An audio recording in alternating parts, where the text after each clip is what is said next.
Hi there, welcome to the podcast on episode 2, which is all about motivation in language learning. How I found this out is actually applying this to the world of fitness. And how I personally like to think about it is if you're starting a diet, at the beginning you have all of the motivation to begin and continue.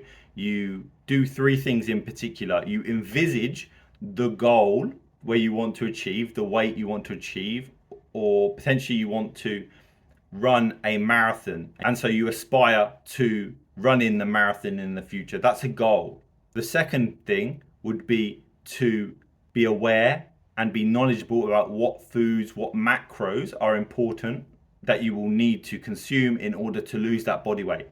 And the third one is you need to find out where you currently are and make small goals so that you can reach that first overall big goal. So let's now apply this to language learning. The first one could be you are booking a holiday to London next year.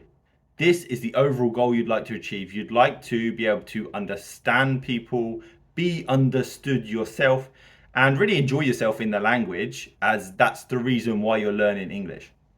The second one would be you then delve into the pronunciation, the grammar, particular listening activities or reading activities in order to improve.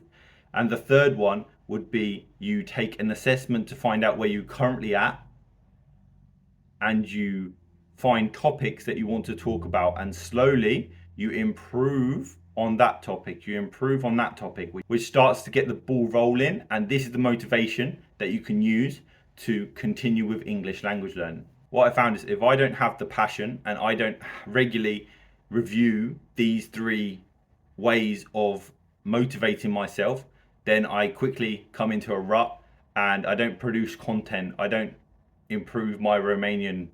I don't want to do anything. I just absorb content and I get overwhelmed. And I'm sure you can relate the same. We get overwhelmed when we consume a lot of content without taking action. And being in that is very difficult. So I like to have these written down and keep adjusting these every week in order to keep producing content and keep doing something that interests me. And the goal that we set in language learning is absolutely vital. I remember when I first was learning French, and I remember going to a bookstore, buying just a standard phrase book and saying within 6 months I'm going to be fluent. I was nowhere near. I'm still nowhere near.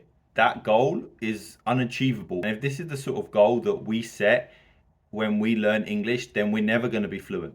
We need to take little steps. So the first thing I'd do if I wanted to boost my motivation would be assess my current level.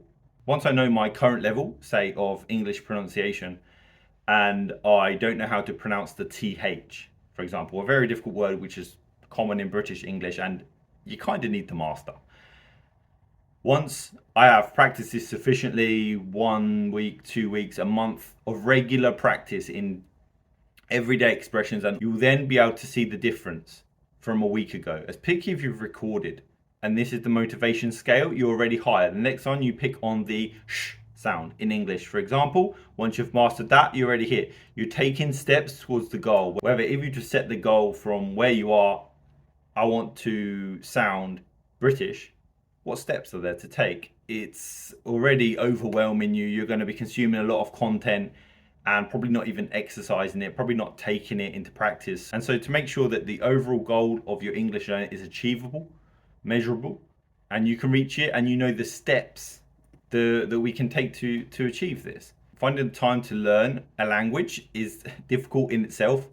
If we have a full-time job, a family, me, myself, I have a completely different full-time job. I have a son, wife that I like to love spending time with. And when do I have the time to make these improvements? And when do I have the time to practice and really improve to then reach that goal? And to be honest, dead time is the best way forward for me. Dead time is potentially you're commuting, even when you're getting dressed or you are preparing to go into the shower, you can just have ChatGPT up and practice some dialogue with it.